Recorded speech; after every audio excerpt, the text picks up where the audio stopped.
Nung una, tutol na tutol talaga ako sa desisyon ni Mama. Na doon na lang daw kami sa boyfriend niya tumira. At gusto pa niya na papa na lang daw ang itawag ko sa kanya. Ang ikinasasama pa ng loob ko. Matanda na siya. Pero nakuha pa niya mag-asawang muli. Palibhasa kami nilang daw dalawa sa buhay. At kapag nag-asawa na daw ako, wala na raw siyang makakasama. Naiintindihan ko naman siya. Pero para sa akin, hindi pa rin sapat ang dahilan niya na upang i-replace si Dad sa kanyang puso. Pero lahat ng hinanakit ko ay nabura. Buhat nung makilala ko ang magiging kapatid ko. Itago na lang natin to sa panghalang Camille. Siya yung step-sibling ko na mas matanda lang ata ng 2 taon sa akin. Mas matangkad din siya na kaunti. Nahulog agad ang puso ko nung una ko siyang makita. Napakaganda kasi nito. Kahawig niya si Bea Alonso. Medyo chubby siya, pero malakas ang kanyang dating. Ayoko naman maging exag, kaya sabihin na lang natin na siya yung tipo ng babae na kapag nakita mo, matutulala ka talaga. Kakagraduate lang niya sa kolehiyo, kaya nasa state pa siya ng job hunting. O sa madaling salita, tambay lang siya. Tulad ko'y only child din siya. Kaya naman siya lang mag-isa sa bahay sa tuwing papasok na kaming lahat. Ang kanyang papa at mama ko, pareho ang pinapasukan trabaho. At ako naman ay estudyante. Kaya si ate kami lang ang naiiwan sa bahay buong araw. Tapos tuwing weekend naman, sama-sama kami. Pare-pareho kami mga walang pasok. Maliwanag na nung unang kita ko pa lang kay Ate Camille. May iba na akong nararamdaman sa kanya. Pero nagsimula lahat yun ng isang araw na umuwi ako galing school.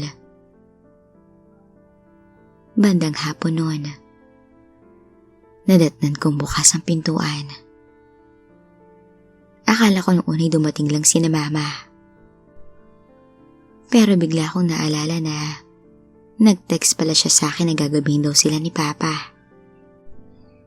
Dahil isa-celebrate daw nila yung anniversary nila sa labas. Pagbasa ko, nakita ko si Ate Camille na natutulog sa sofa. Tingin ko'y nakatulog lang siya dahil sa pagod sa paglilinis ng bahay. Usually kasi sa kwarto lang siya nakakandado. Didiretso na sana ako sa aking kwarto para magbihis. Kaso agaw pansin na magandang hubog ni Ate Camille. Ibang klase talaga. Kaya napatitig ako. At dahan-dahan akong lumapit sa kanya. Nilakasan ko ang aking loob para makita ko ng malapitan. Sa mga oras na yun, madami pumapasok sa isipan ko nang hindi kaaya-aya.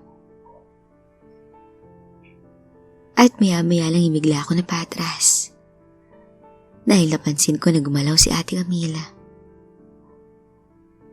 Nalingat siya. At mabilis naman akong umupo sa kabilang sofa nang makita kong bumukas ang talukap ng kanyang mga mata. Kunwaring hinubad ko ang aking mga sapatos. May mga mumunting ka ba sa akin? Pero nagpatay mali siya lang ako. Oh, andyan ka na pala. Sabi niya sa akin na makita ako. Kararating ko lang. Wala akong alam sabihin. Feeling ko'y namumula ang aking pisngi. Kumain ka na? May food dun sa fridge kung gusto mo magmerienda. Okay lang. Kumain ako kanina sa school.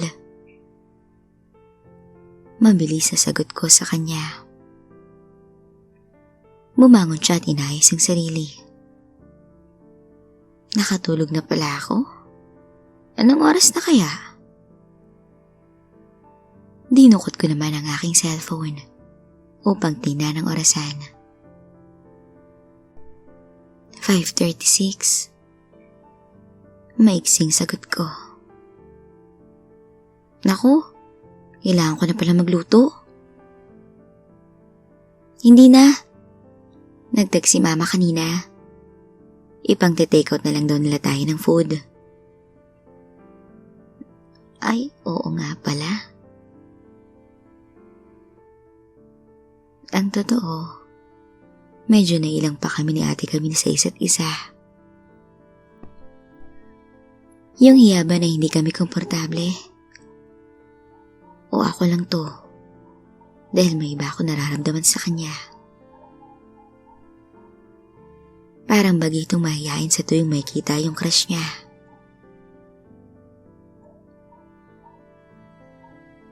Tuluyan nang tumayo si ate.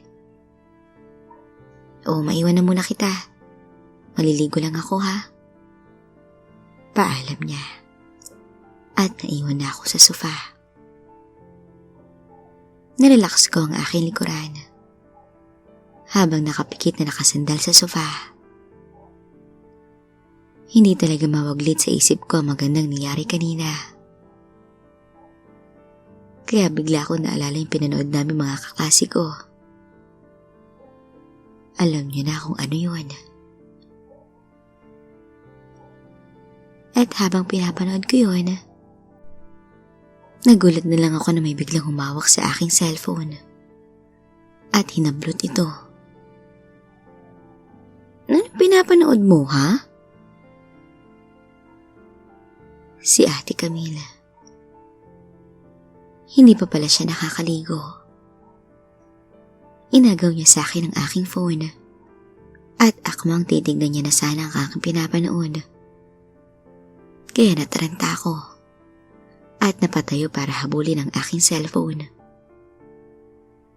Paglapit ko sa kanya, itinaas niya ito para ilayo sa akin. At ang kabila niyang kamay, hinarang niya sa dibdib ko para pigilan ang paglapit ko. Ate, akin yan. Teka, patingin lang ako. Pilit kong inaabot ang aking phone. Pero dahil sa mas matangkad siya sa akin, hindi ko ito magawang iabot. Ano ba itong pinapanood mo? Teka, sino ba to? Isang sikat na artista? Oo, ate. Hindi ko inaasahan ang sumunod na nangyari. Pareho na namin itong pinanood. Hawak niya ang cellphone ko. At ako naman ay pumesto sa gawing kaliwa niya. At dahil pareho kami tumitingin sa screen, may dahilan ako para dumikit kay ate. Kunwari kumukuha ko ng tamang anggulo para makita ang pinapanood namin. Pero ang totoo, dinidikit ko lang ang braso ko sa likod niya. Totoo ba to? Baka mukha lang niya. Sabi niya. Hindi. Siya talaga yan. Tignan mo mabuti. Ani ko sa kanya para panoorin pa niya. Siya ba talaga to? Idol ko pa naman siya. Baka inedit lang to para siraan siya. pangungumbinsi ni ate sa kanyang sarili. Maya-maya pa'y bigla siyang lumayo sa akin at hinampas niya ang cellphone ko sa aking dibdib. Mabuti nilang inasalo ko ito. O ayan, fake lang yung video mo. Hindi naman si ano yan eh. Reklamo niya sa akin na sa buong akala ko'y magagalit siya. Umalis na siya, dumiretso na sa kanyang kwarto. At ako naman, naiwang nakatayo na parang estatwa. Parang kumain ako ng 1 kilong sili dahil sa init na nararamdaman ko. Kaya pumunta na ako sa aking kwarto. Hanggang sa hindi ko nalang namalayan na nakatulog na pala ako.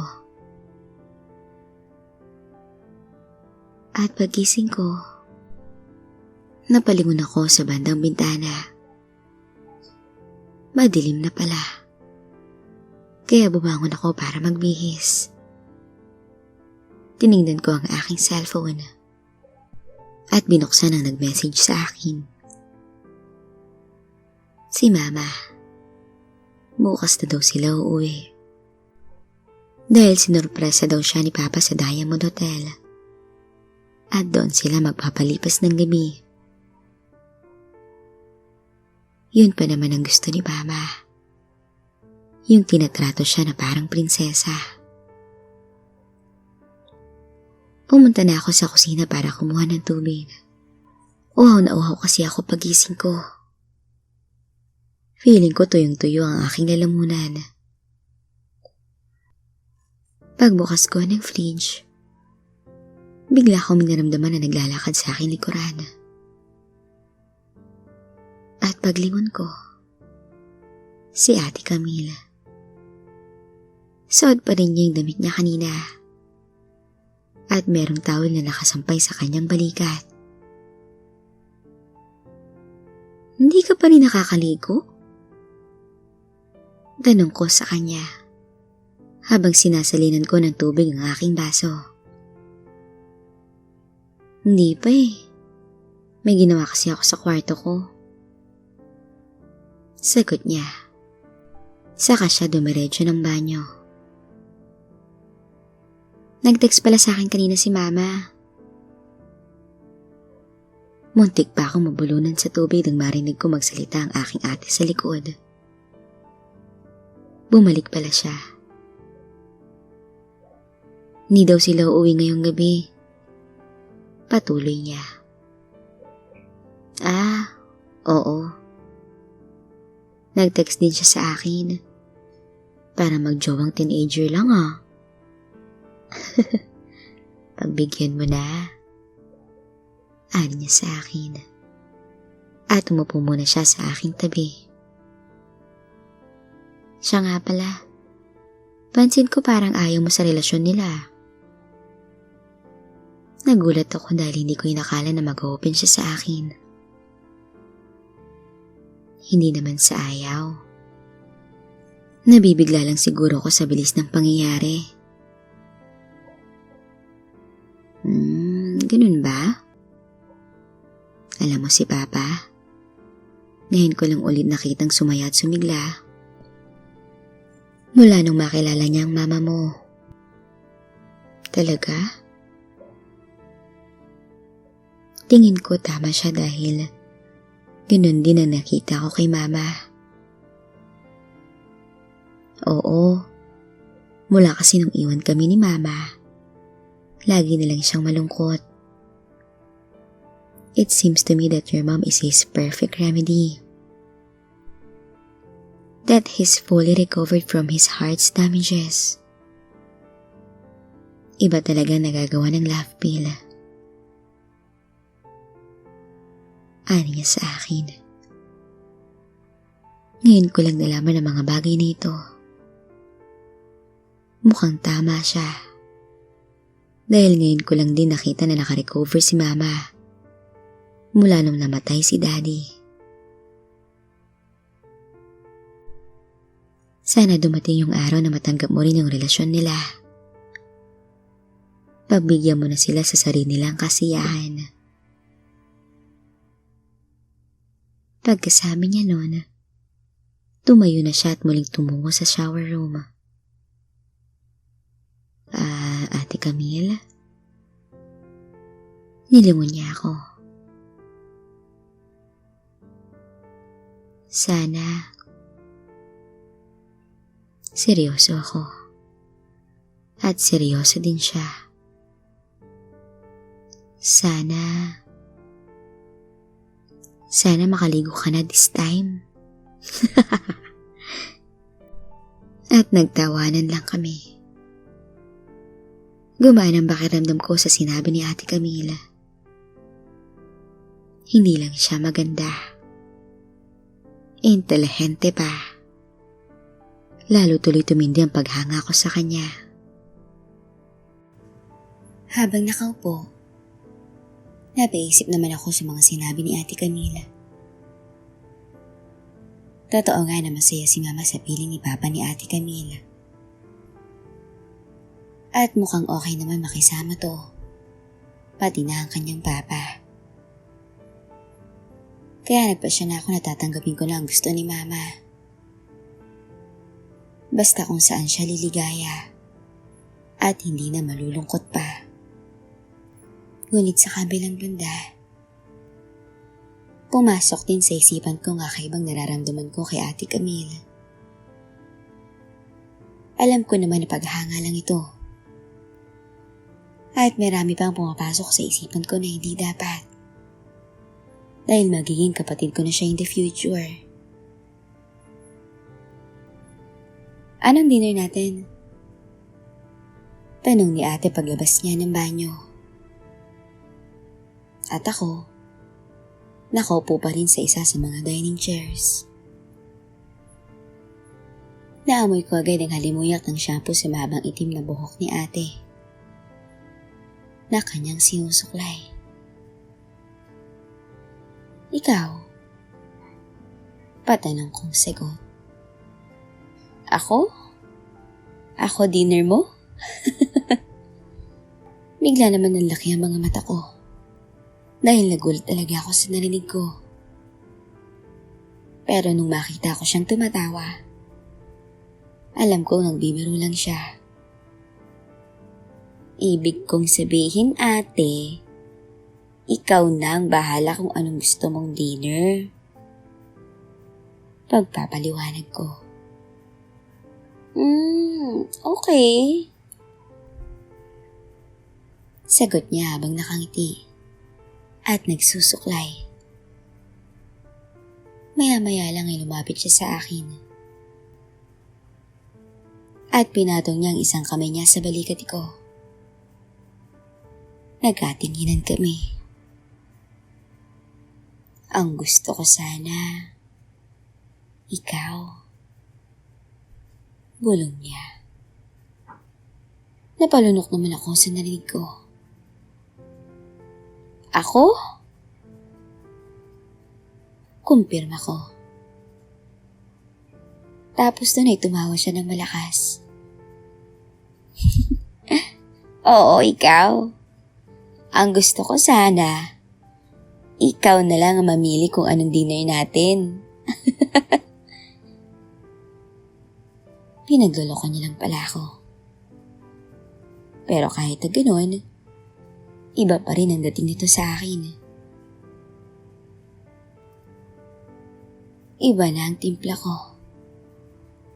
Kakaiba kasi talaga ang mga mata ni Ate Camila. Parang may kung anong hipnotismo nagpapainit sa akin. Yung parang may halong gayumang bawat titig niya sa akin. Kahit ano na lang. Pagpapatuloy ko sa usapan. Okay. Ipagluluto kita ng masarap. At dumiretso naman agad siya sa ref. At naghanda ng lulutuin. Ano lulutuin mo? Easy ka lang. Doon ka na lang muna. Manood ka na lang muna ng TV. Papatikim ko sa iyo ang specialty ko. Kaya naman binuksan ko ang TV. At nanood na lang muna ako ng basketball. Ilang minuto pa ang lumipas. Naaamoy ko na ang niluluto niya. At agad niya akong tinawag para kumain na. Mahilig ka ba sa maanghang? Tanong niya sa akin. Oo ate, sobra. Ginaganahan kasi akong kumain kapag may sili. Sagot ko naman sa kanya. Ayan, sakto. Bicol Express. Yan ang specialty ko. Dagdagan mo na lang ng sili kung kulang pa sa'yo ha. At napatulo laway naman ako nang makita ko ang luto ni Ate Camila. Sa itsura pa lang nito, mukhang masarap na. Kaya agad na akong kumuha ng kanin at tinikman ko na ang kanyang luto. Unang subo ko pa lang. Parang nakalimutan ko ng pangalan ko sa sobrang sarap. Natuwa naman si Ate Camille sa reaksyon ko. Uy, dahan-dahan lang. Madami pa yan oh. Hindi ka mauubusan. Patawang sabi niya. Ang sarap kasi ate. Hindi ko akalain na ganito kasarap magluto. Pwede ka na mag-asawa. Sambit ko na kahit may laman pa ang aking bibig. Asawa ka dyan. Wala pa nga akong trabaho. At boyfriend. Nagtawanan lang kami habang kumakain. Sa mga oras na yun, ramdam ko na nagiging magaan ng loob ko kay Ate Camila. Na nagiging close na kami.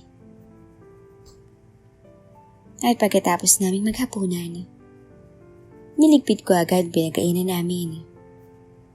Pero nagpresenta naman siya na siya na lang daw magliligpit at maghuhugas ng pinggan. Ako na dito.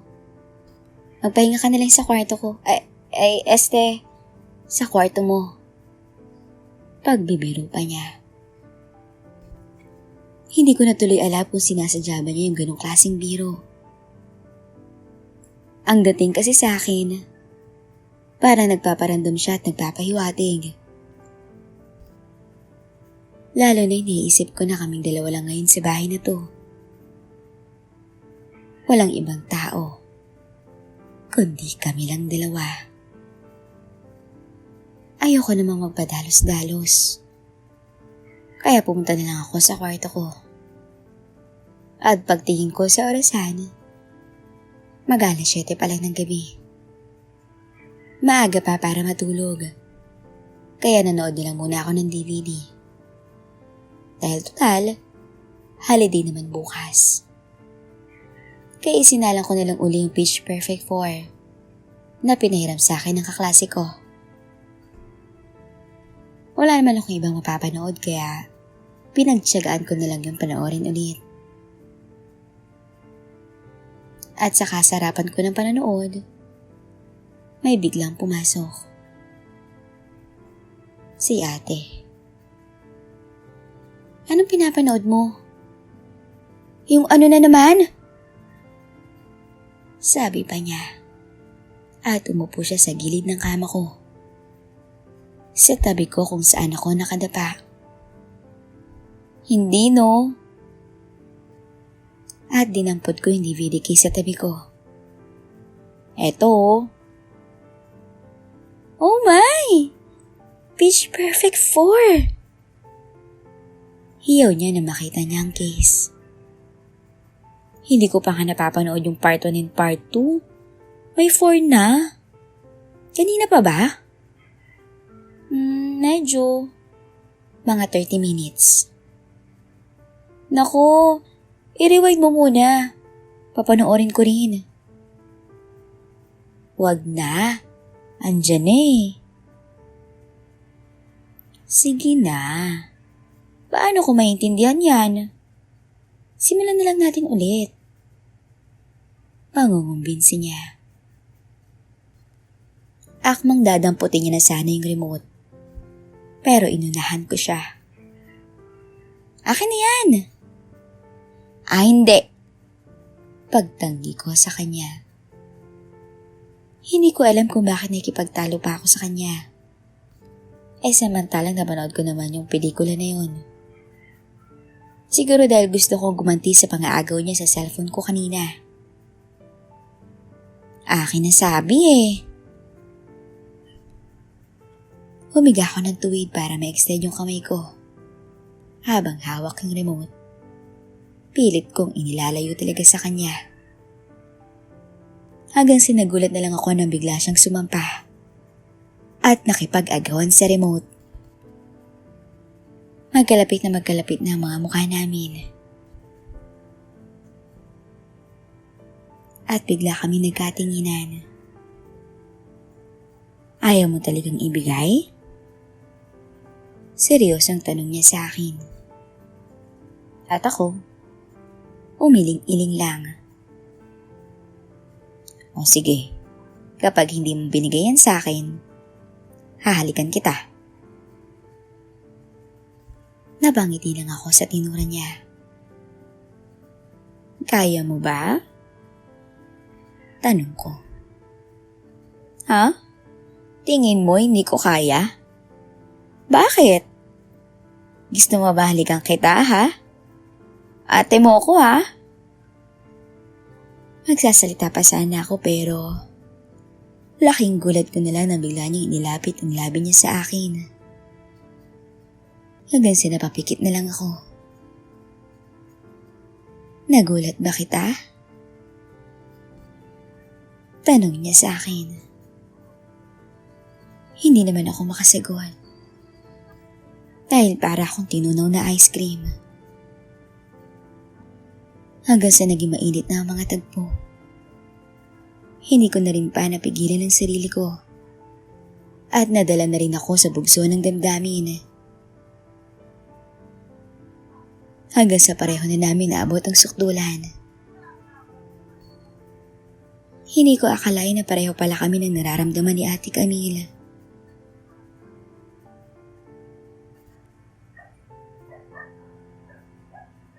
At lumipas na ang ilang araw. Parang walang nangyari sa aming dalawa. Parang isang panaginip lang ang lahat.